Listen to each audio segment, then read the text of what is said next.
Sir, नमाज पढ़ने को लेकर आपने एक ट्वीट किया है, उस पे आपका क्या है?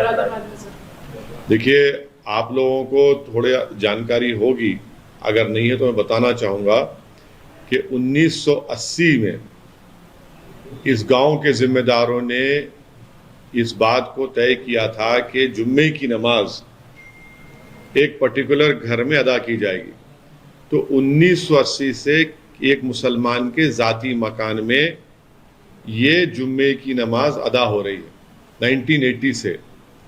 अब अचानक आप आकर वहां पर कहते हैं कि नहीं, आप नमाज नहीं पढ़ेंगे वहां पर। फिर मेरा ज़ाती घर है, मैं अपनी ज़ाती प्रॉपर्टी में नमाज पढ़ रहा हूं। क्या कोई मुसलमान किसी और समुदाय के रिलीजियस प्रेयर्स के ऊपर कोई इतराज कर रहा है क्या? तो ये तो सरासर नाइंसाफी है, जुल्म है। ये आप क्या डिमांड करते हैं? डिमांड क्या कर रहे हैं? डिमांड क्या है कि मेरे को आर्टिकल 25 में फ्रीडम ऑफ रिलीजन है। मैं अपने ज़ाती मकान में वहां पर उस गांव के जिम्मेदारों की बात ये तय हुई थी कि जुम्मे की नमाज वो पढ़ रहे हैं। अभी क्या है उसमें? आप नहीं पढ़ना नमाज, ये क्या बात है? अरे 1980 से न्यूसेंस नहीं क्रिएट हो रहा, आप कैसा क्रिएट हो रहा है भाई? क्या कोई मुसलमान किसी और समुदाय के बारे में कह रहा है कि भाई उनका वर्शिप नहीं होना चाहिए, उनकी इबादत नहीं होना चाहिए? तो आप क्यों कर रहे हैं ये? आखिर अब अगर मैं घर में नमाज नहीं पढ़ूंगा तो कहां पढ़ूंगा? रोड पे पढ़े तो आप बोलते रोड पे नहीं पढ़ सकते, जबकि सुप्रीम कोर्ट ने कह दिया कि भाई नमाज आप कहीं भी पढ़ सकते। मस्जिद आपके लिए एसेंशियल फीचर नहीं है, सुप्रीम कोर्ट ने कह दिया। अब हम घर में पढ़ रहे हैं तो उस पर एतराज क्या? यानी आप तो चारों तरफ से आप हमको दवा देना चाह रहे हैं। सर, राजा सिंह के मामले में सर, कर्नाटक में मीट बैन के इशू पे अभी ऑर्डर्स पास किए कर्नाटक की गवर्नमेंट ने, और कहा है कि गणेश चतुर्थी के अवसर पर अब वहाँ पे मीट सेल नहीं होगा। बेंगलुरु में जो कर्नाटक की सरकार ने ऑर्डर पास किया वो संविधान के आर्टिकल 14, 19 और 21 के सरासर खिलाफ है। भाई, मेरा right to occupation, right to livelihood, right to life और प्राइवेसी, सुप्रीम कोर्ट ने तो यही कहा था ना कि मैं क्या खाऊंगा, क्या नहीं खाऊंगा, क्या पहनूंगा, वो आपका इख्तियार ही नहीं है वो। तो भाजपा की सरकार कर्नाटका में सुप्रीम कोर्ट के जजमेंट के खिलाफ ये फैसला ले रही है। संविधान के आर्टिकल 14, 19 और 21 के खिलाफ उन्होंने ये फैसला लिया। और कर्नाटका में 80% लोग गोश्त खाते हैं। केंटकी फ्राइड में चिकन मिलेगा, मैकडॉनल्ड में बर्गर मिलेगा, होटल में गोश्त मिलेगा, मगर वो जो गरीब अपनी छोटी दुकान खोलकर कारोबार करके अपना पेट काटता है, वो जो छोटे गरीब लोग जो प्रोटीन हासिल करने के लिए अपना गोश्त खाते हैं, आप उनको सजा दे रहे हैं। ये दौलतमंदों की सरकार है ये, और आप तो संविधान के खिलाफ है।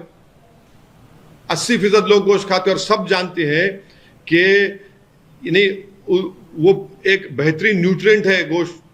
चिकन की दुकान बंद रहेगी, गोश्त की दुकान बंद रहेगी, क्या है ये? और इतना बड़ा बेंगलुरु है जहां पर मल्टीनेशनल कंपनीज है, सॉफ्टवेयर इंडस्ट्री है। क्या पैगाम दे रहे हैं पूरी दुनिया को भाजपा वाले? सिर्फ नफरत है आपको क्योंकि वो कारोबार ज्यादा मुसलमान करते। भाई, गांधी जयंती के दिन मानते इज्जत करना चाहिए। आप हर चीज में आप दुकान गोश्त नहीं बेचेंगे, वो नहीं बेचेंगे, क्या करेगा फिर गरीब, बताइए? तो ये बिल्कुल सरासर गलत फैसला है उनका। सर, बीजेपी के सस्पेंडेड एमएलए के मामले में उधर से तैयारियां हो रही कि उनको बेल दिलाया जाए, कानूनी हेल्प किया जाए, तो क्या आपकी पार्टी की तरफ से या आप इस शहर के नुमाइंदे हैं? नहीं, आपका सवाल बहुत अच्छा है क्योंकि आप एक नहीं, आप एक जिम्मेदार न्यूज एजेंसी के जिम्मेदार हेड हैं। आपने सवाल में ये पूछा कि भाजपा की तरफ से तैयार हुई है, तो मेरा मैंने आपने कहा था, अभी आपने कहा था कि भाजपा की तरफ तैयारी हो रही है। मैंने पार्टी का नाम आपने नाम नहीं लिया। तैयारी कौन कर रहे हैं? आपने कहा भाजपा। उनके लोग जो, अच्छा, उनके लोग तैयारी कर रहे हैं। उसके मेरा उनके लोग आपने अभी क्वेश्चन रिवाइंड कर लीजिए। आपने कहा कि भाजपा की तरफ तैयारी हो रही है, तो सच कहा आपने। मैं पहले दिन से ही कह रहा हूं कि भाजपा सिर्फ लोगों के आंखों में धूल झोंकने के लिए सस्पेंशन एक ड्रामा था, और वो ड्रामा ही है। वो एक ऑडियो भी लीक हुआ था, उसमें भी ये बात कही गई है। तो जो भी कानूनी कार्रवाई करना है वो पुलिस और तेलंगाना की सरकार को करना चाहिए, और हम उम्मीद करते हैं कि वो कानूनी कार्रवाई करेंगे। सर सस्पेंशन ड्रामा था क्या, अरेस्टिंग भी ड्रामा था आपके साथ? देखिए यहाँ पर अगर तेलंगाना की पुलिस ने किया ना सर। हाँ, देखिए आप ही जवाब दे रहे हैं मेरे सवाल का, मेरी जरूरत ही नहीं है माशाल्लाह से। नहीं, सुनिए आगे देखिए, थैंकफुली यहाँ पर भाजपा की सरकार नहीं है, इसीलिए गिरफ्तारी हुई। दिल्ली में लॉ एंड ऑर्डर भाजपा के पास है, इसलिए नुपुर शर्मा रेशमी कपड़ों में महफूज है। तो क्या करेंगे, यहां पर पुलिस ने हरकत की, गवर्नमेंट ने ये कहा कि हम इस चीज को टॉलरेट नहीं करेंगे, किसी समुदाय के खिलाफ कोई बकवास बकेगा तो कानून अपना काम करेगा, इसलिए उनकी अरेस्टिंग हुई। कल एक इंडिया पाकिस्तान मैच था सर, उसका एक वीडियो वायरल हो रहा है बीसीसीआई के एक पदाधिकारी है, उन्होंने तिरंगा हाथ में लेने से मना कर दिया, और वीडियो काफी कांग्रेस और अन्य पार्टी उसको। किसका वीडियो में कौन है? आप बोल क्यों नहीं रहे, डर क्यों रहे हैं आप? अरे हमसे सवाल कर रहे हैं आप, वीडियो में कौन है? कौन है वीडियो में? वो बोल तो दीजिए ताकि हम तबसरा करें। बीसीसीआई के अध्यक्ष क्या नाम है उनका? ऐसा लग रहा है कांग्रेस के लोग ये बोल रहे हैं कि उन्होंने तिरंगा लेने से हाथ में मना कर दिया। तो मेरा मानना यह है कि सिर्फ तिरंगा उठाने से किसी की मोहब्बत भारत के लिए वो प्रूव नहीं करता। तिरंगा उठाने से ही क्या मोहब्बत प्रूव होगी? आप लोगों को मालूम होना चाहिए कि 1945 में यह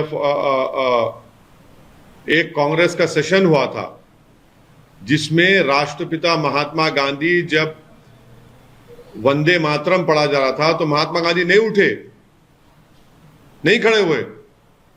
बाद में खैर वंदे मातरम हमारे नेशनल सॉन्ग बना, उस वक्त गांधी जी नहीं उठे। उन्होंने कहा कि ये यूरोप से इसको खड़े होना, यूरोप से लाया गया, इसको वहां से लिया गया है।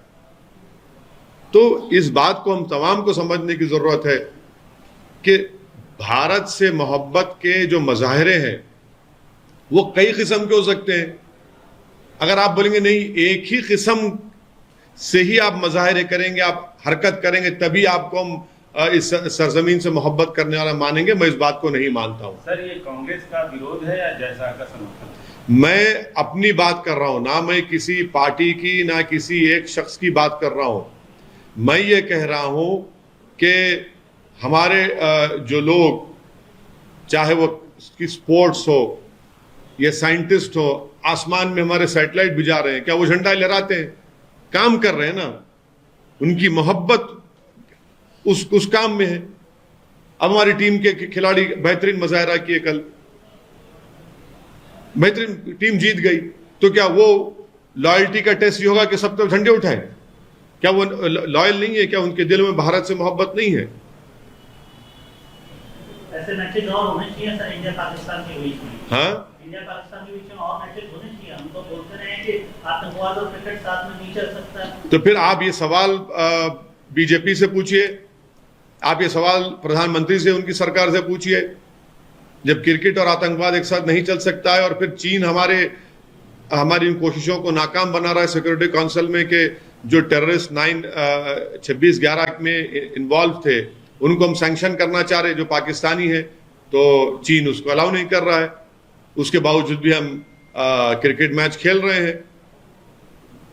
हम सीजफायर एग्रीमेंट साइन करते हैं पाकिस्तान से, आज भी टेररिस्ट निकल कर आते हैं कश्मीर में, जम्मू में, ड्रोन से हथियार आते हैं पंजाब में, फिर भी हम क्रिकेट मैच खेल रहे हैं। तो सरकार को बताए कि पॉलिसी, फॉरेन पॉलिसी क्या है आपकी? क्या पाकिस्तान से मुकम्मल डिप्लोमेटिक रिलेशनशिप पूरा कायम कर लेंगे? क्या है, मैंने किस राह पे लेके जाना चाह रहे हैं, बता दीजिए आप।